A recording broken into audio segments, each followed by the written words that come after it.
senior year of college, 2013, I say my life did change forever. I was this healthy 21-year-old living life in college, and all of a sudden I started having flu-like symptoms out of nowhere, and I was rushed to the emergency room, and my body was going into septic shock.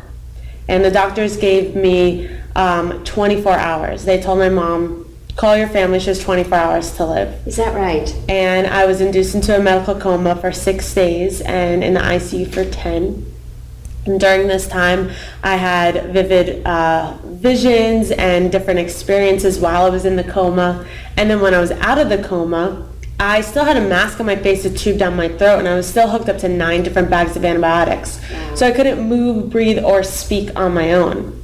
But I did have my mind, and so that's where I really tapped into the power of your thoughts. And I didn't even know really what I was doing at the time, but looking back, it's like, wow, like it's some crazy stuff. And I talk about this a lot in my speeches and with the people I interact with. But after this whole experience, I went on to graduate college, live my life, moved to New York City, but then I was diagnosed with an autoimmune disease 6 months later because I had another deadly bacteria growing in my body. And that has been the hardest thing to deal with. So for the past 3.5 years since then, every single day is a struggle. Like, I don't know when I'm gonna feel well. I went through 8 straight months this past year of not being able to leave my apartment.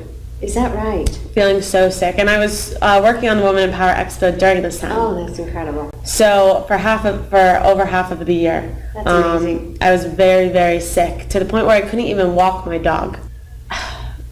Senior year, I was on top of the world. I was living with my 3 best friends in a new apartment. I just got back from studying abroad in London. I was falling in love for the first time, and I was growing my blog, Hello Perfect, and everything seemed to be so perfect in my life, and I was like on cloud 9.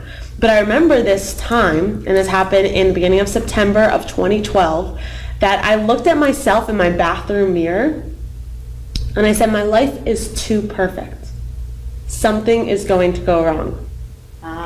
Two weeks. What? I think a lot of people have experienced Right, because we don't feel we're worthy enough to live that perfect life. Right. We feel like if we're too happy, we're going to be sad any moment. Right. Right? Instead of appreciating that we are worthy of feeling that happy or worthy of living that perfect life, we doubt it right away. Yes. And so that's, I guess, what I was doing.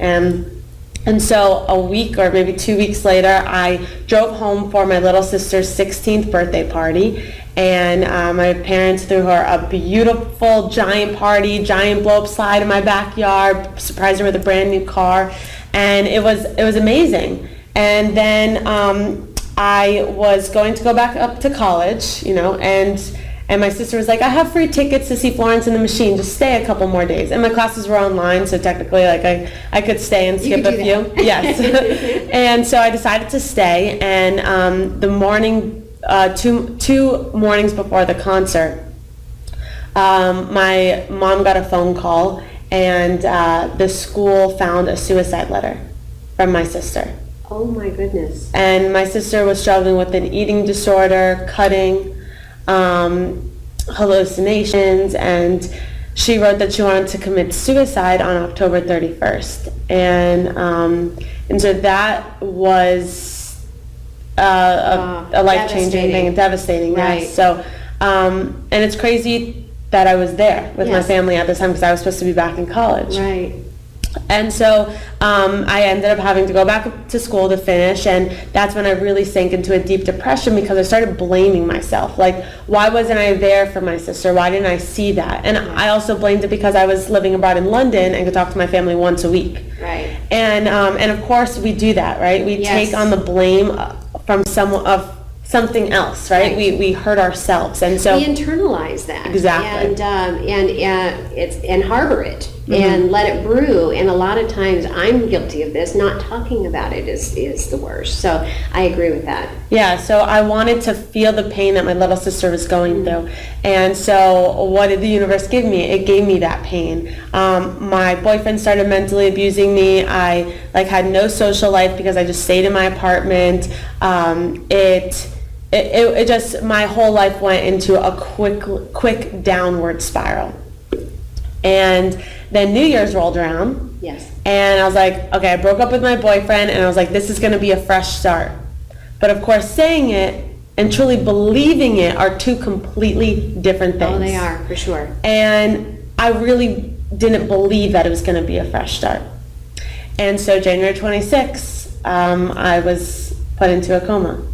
And it's crazy because, like I said, how it was weird how I was at home during this time when like I needed to be home. Well, I was celebrating January 26th a party to celebrate 1,000 likes on Facebook for my blog, and I invited my mom up. I went to school in Gainesville, so it was like a 4-hour drive. And my mom's like, no, you don't want me. It's just a college party. And I was like, no, I really want you to come. And I was feeling a little bit sick, and of course you want your mom there. Of course you do. And so my mom's like, there's nothing like your mom. Yeah, I know, nothing. And my mom's like, all right, fine, I'll come. And so, and she felt like I really needed her. And she came up, and I tell you this with confidence that if it wasn't for her, I wouldn't be here today. Is that right? Because as a 21-year-old college student, with everyone saying, oh, it's just the flu, it's just the flu, Yes. I was just going to go back to sleep, and let my friends have the party. And my mom saw me, and she saw my heart beating out of my neck, and she's like, and I started to not be able to breathe well. Okay. And my mom's like, we're going to the hospital. And with sepsis, it's hours. The sooner you get under treatment, Yes. then maybe you don't have to go into a coma, or your body won't go into shock. And 1 in 3 people die from sepsis because they don't know the signs. Right. And I ended up having severe pneumonia, and it was, I credit my mom for sure. Your mom.